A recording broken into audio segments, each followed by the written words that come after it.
Hello दोस्तों, आपके अपने यूट्यूब चैनल मिस्टर अलोनसर में आपका बहुत बहुत स्वागत है दोस्तों। तो दोस्तों, चैनल को सब्सक्राइब नहीं किया है तो प्लीज़ आप चैनल को सब्सक्राइब कर लीजिए और बेल आइकन को प्रेस कर दीजिए।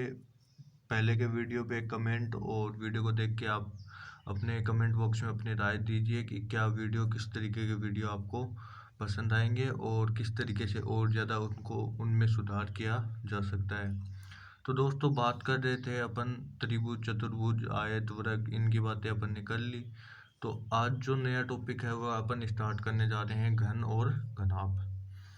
तो दोस्तों, घन और घनाभ के क्षेत्रफल के बारे में ही बात करेंगे आज, क्योंकि बताने को तो सीधे इस तरीके से मैं बता सकता हूँ कि ये घन है और इसका क्षेत्रफल ये है, आयतन ये होगा और विकीर्ण ये होगा, और ये घन है या ये घनाभ है। तो इस तरीके से मैं कुछ आपको बता सकता हूँ सीधा, लेकिन अपने को अच्छे से तैयार करना है कि घन है या घन है, उसका क्षेत्रफल जो फॉर्मूला बताया गया है वो आता किस प्रकार से है, और अगर वो फॉर्मूला अपने को याद नहीं रहे तो अपन उसको किस प्रकार से सोल्व कर सकते हैं। इसके लिए अपने को इस आकृति को अच्छे से एनालिसिस करके बाद में इसकी प्रत्येक एक जो वो होती है, परत होती है, या ऐसे बोलूँ साइड होती है, उसका क्षेत्रफल ज्ञात करके पूरे का क्षेत्रफल ज्ञात करना, वो आज अपन इस वीडियो में पढ़ने वाले हैं। तो दोस्तों, घन होता है तो घन तो इस प्रकार से होता है। घन होता है वह वृक्क की प्रकार के होता है, वृक्क से बना हुआ होता है, यानी कि उसकी प्रत्येक पृष्ठ है वो वर्गाकार होती है। और एक आकृति घन हो या घनाभ हो, उसमें 6 पृष्ठ होते हैं। तो पहले मैं गिना दूं कि 6 पृष्ठ होते किस प्रकार से हैं। तो दोस्तों, एक कमरा होता है, तो कमरे की ये ऊपर की दीवार हो गई, ये नीचे का फर्श हो गया, और ये साइड की दीवार हो गई दो, और ये दो आमने सामने की दीवार हो गई। तो दोस्तों, दो ऊपर नीचे की दो हो गई और साइड वाली 4 दीवार हो गई। तो कितने पृष्ठ हो गए? 6 पृष्ठ हो गए। तो अपना कमरा बनता है वो घनाभ आकार का होता है। और दोस्तों, इसी प्रकार से घनाकार होता है। घन में भी 6 पृष्ठ होते हैं, और 6 पृष्ठ ऊपर नीचे और चारों ओर साइड वाले। तो कई कमरे घन के आकार के भी होते हैं, लेकिन ज़्यादातर घनाभ के आकार के कमरे देखे जाते हैं। तो घन के आकार का क्या होता है? जो अपना कैरम बोर्ड होता है या जो सांप सीढ़ी होती है, उसके अंदर जो एक चौकोर होता है, उसके ऊपर नंबर लिखे हुए रहते हैं, जिसे गोटी बोलते हैं। उसके ऊपर जो नंबर लिखे हुए होते हैं वो एक घन के आकार का होता है, क्योंकि उसकी प्रत्येक भुजा की लंबाई है वह समान होती है, कहीं पे भी लंबाई और चौड़ाई में कोई अंतर नहीं होता। तो दोस्तों, ये तो था घन और घनाभ का बेसिक परिचय। अब जो इनमें जो जो मान मैंने लिए हैं वो मैं आपको बता दूं। यहाँ एल है, एल बराबर लंबाई है, लंबाई। एच है, एच बराबर ऊंचाई है, और यहाँ स्मॉल बी है, बी बराबर चौड़ाई है दोस्तों। ठीक है। और ये जो घन है, ये तो घनाभ के अंदर जो माने हैं ये वाले मान है, और घन के अंदर मैंने केवल एल ही लिया है। एल इसलिए लिया है क्योंकि घन की तो सारी भुजाएं समान होती हैं, तो इसकी लंबाई भी एल होगी, इसकी चौड़ाई भी एल होगी, और इसकी ऊंचाई भी एल ही होगी। लंबाई बराबर चौड़ाई बराबर ऊंचाई बराबर एल ही होगा। अब दोस्तों, ये बने कैसे हैं? तो देखो, जो घन की बात करूं, मैं पहले घनाभ की बात कर लेता हूँ। पहले घनाभ की बात करते हैं। तो घनाभ की बात करूं तो घनाभ एक आयताकार पृष्ठ से बना हुआ है, और आयताकार पृष्ठ देखो दोस्तों इस प्रकार से होता है। ये एक आयत है। अब देखो, इसका ऊपर का पार्ट ले लो या नीचे का पार्ट ले लो। तो मैं नीचे का पार्ट लेके दिखा रहा हूँ आपको। ये एल हो गया और ये बी हो गया। ठीक है दोस्तों, तो ये एल और ये बी। ठीक है। तो इसका क्षेत्रफल ज्ञात करने के लिए अपने को पता है कि आयत का क्षेत्रफल होता है लंबाई गुणा चौड़ाई। तो लंबाई है एल और चौड़ाई है बी। ठीक है दोस्तों, तो इस प्रकार से अपन प्रत्येक सतह का क्षेत्रफल ज्ञात करते हैं। तो सबसे पहले मैं ज्ञात करता हूँ नीचे के ए बी सी डी का। तो मैं घनाभ की बात कर रहा हूँ पहले, सॉरी घनाभ है दोस्तों, ये घनाभ के अंदर आयताकार सतह ABCD का क्षेत्रफल। तो ABCD का क्षेत्रफल दोस्तों ये L है और ये B है, जो यहाँ मैंने बना के दिखा रखी है। तो वो हो जाएगा दोस्तों भुजा AB गुणा BC। तो BC ये B है तो ये भी B होगी, तो ये हो जाएगा दोस्तों L गुणा B। फिर मैं बात करता हूँ आयताकार सतह है। बाद में दोस्तों बात करते हैं इस सतह की, जो ये दिख रहा है AD D डैश और A dash, AD D dash और A डैश का क्षेत्रफल।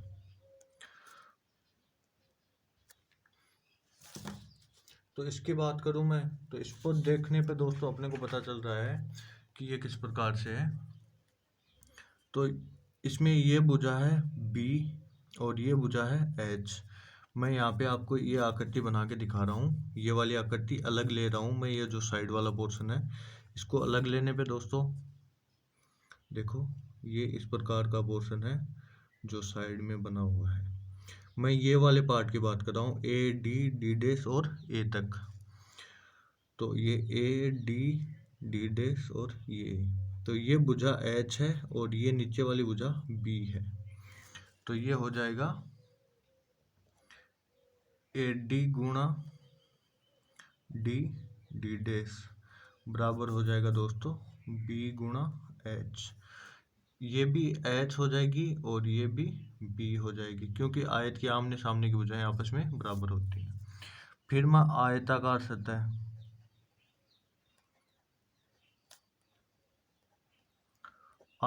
सतह इस सामने वाली का जो ये जो सामने की जो सतह दिख रही है, मैं इसको अलग लिख के बताता हूँ आपको कि मैं कौन से पार्ट की बात कर रहा हूँ। यहाँ बना के बता रहा हूँ दोस्तों।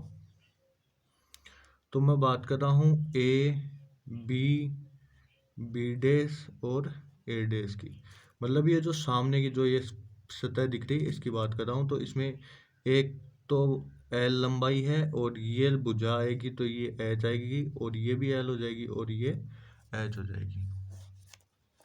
ठीक है दोस्तों, यहाँ पे बना के बताया मैंने, ये देख लीजिए आप। ये वाले पृष्ठ को मैंने यहाँ पे रखा है सीधा। ठीक है, तो बाद में मैं बात करूँ कि यहाँ पे AB B डैश और A डैश का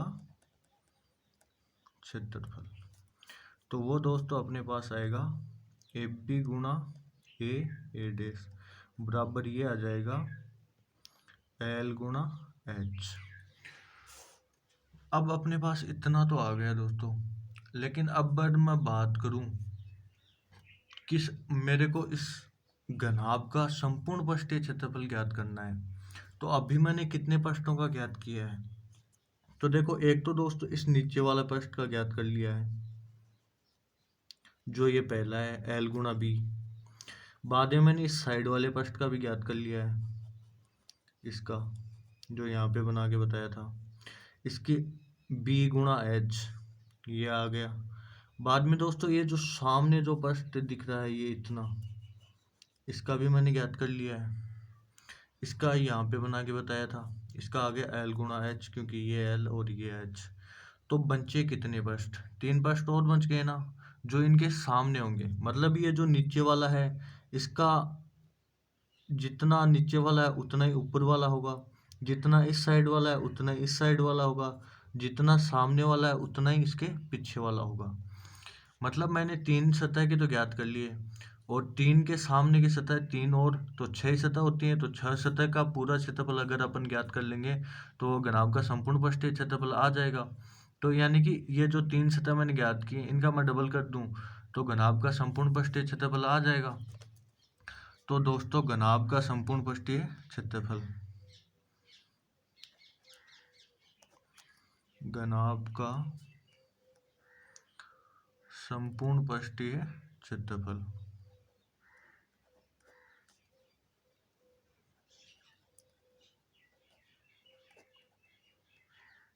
तो संपूर्ण पृष्ठीय क्षेत्रफल के लिए दोस्तों अपने को डबल करना पड़ेगा सबका।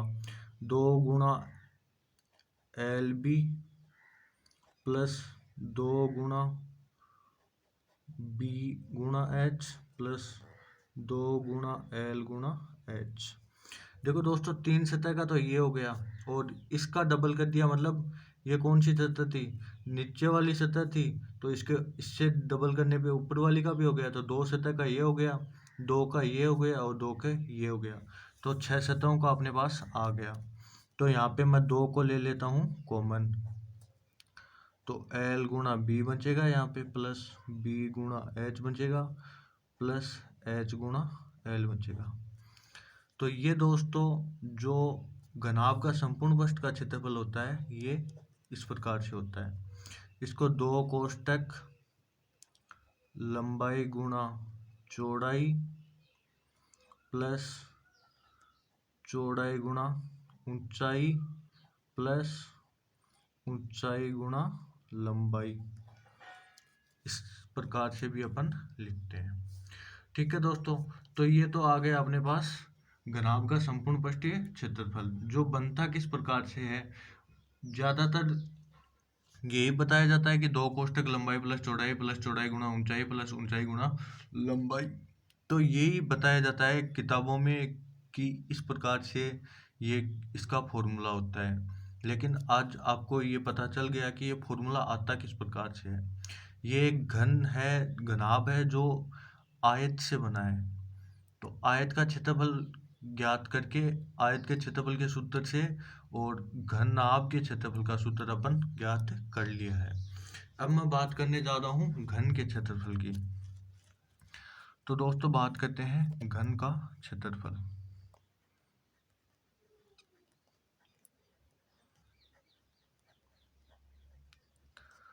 तो घन के क्षेत्रफल की बात करूँ तो दोस्तों वही बात है कि इसमें छह पृष्ठ होंगे, पृष्ठों की संख्या 6 होगी, एक ऊपर वाला, एक नीचे वाला और 4 साइड वाले।